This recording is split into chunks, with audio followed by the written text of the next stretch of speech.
আমি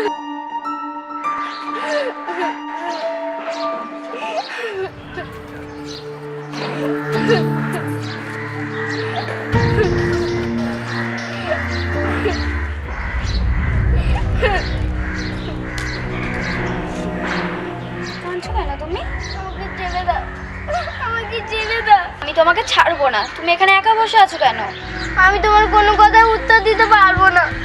তোমাকে আমার কথার উত্তর দিতে হবে।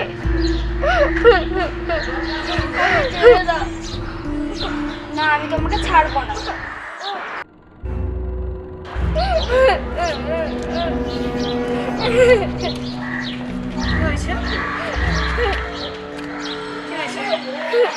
দেখুন না দিদি, এই মেয়েটা ফাঁকা পার্কে একা বসে আছে। সে কি? কেন?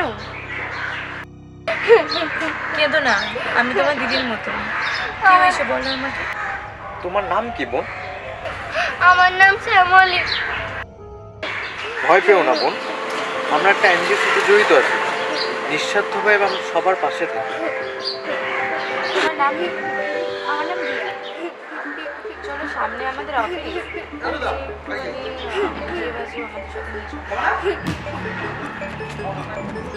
দেখো, তুমি ভয় পেও না, আমাদের সাথে চলো।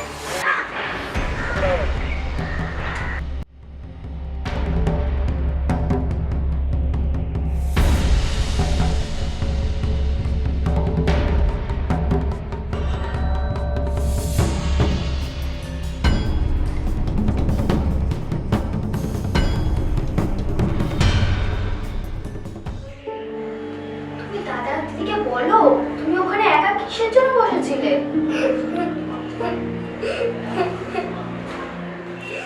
লক্ষ্মী বোন, এভাবে কেঁদো না। তোমার কি সমস্যা হয়েছে আমাদের খুলে বলো। তুমি যদি না বলো আমরা কিভাবে সমস্যাটা সমাধান করি? দাঁড়াও, তোমার জন্য একটু খাবার নিয়ে এসে। না, আমি কিছু খাবো না। ও, তুমি পরে খাবে? ঠিক আছে, কিন্তু তার আগে তুমি এটা বলো তো, কেন তুমি ঘর থেকে চলে এসেছিলে? হ্যাঁ, এবার বলো। তোমরা আমাকে ক্রিকেট খেলতে দেবে তো? ক্রিকেট? তুমি ক্রিকেট খেলো বুঝি?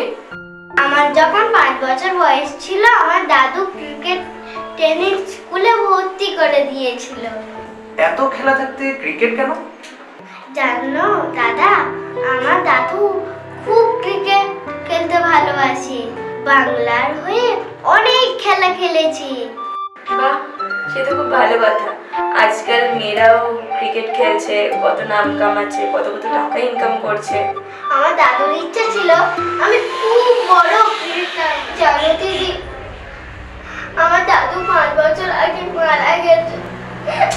এই দেখো আবার কাঁদে। আমার তো সব খুলে বলো। আমি ভালো রেজাল্ট করতে পারিনি বলে ক্রিকেট প্র্যাকটিস বন্ধ করে দিয়েছে, আর বলেছে কোনোদিন আর প্র্যাকটিস করতে হবে না। কালকে আমার পরীক্ষার রেজাল্ট বেরিয়েছে, আমি কোনোভাবে পাস করেছি। আমার বাবা মার ইচ্ছে আমি অনেক পড়াশোনা করে আমি অনেক বড় মানুষ হব। আমি ভালো রেজাল্ট করতে পারছি না বলে।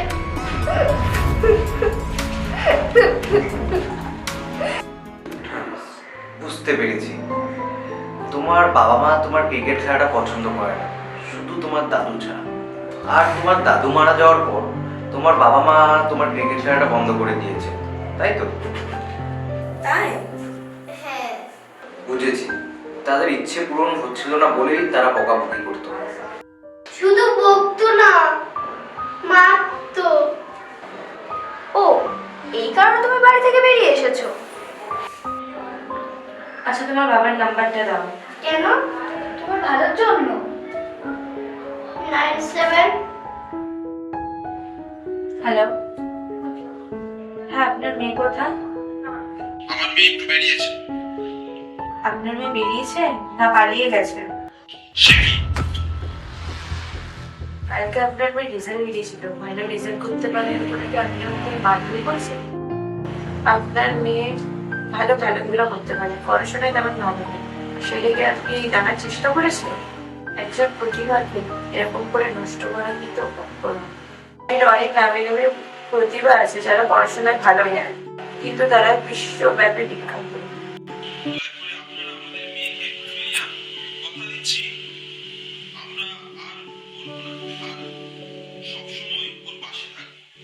ঠিক আছে, এখন আমি রাখছি। আপনার মেয়েকে সুস্থভাবে বাড়িতে নিয়ে এসো। চলো শ্যামলী, এবার তোমাকে নিয়ে তোমার বাড়িতে চলে যাই।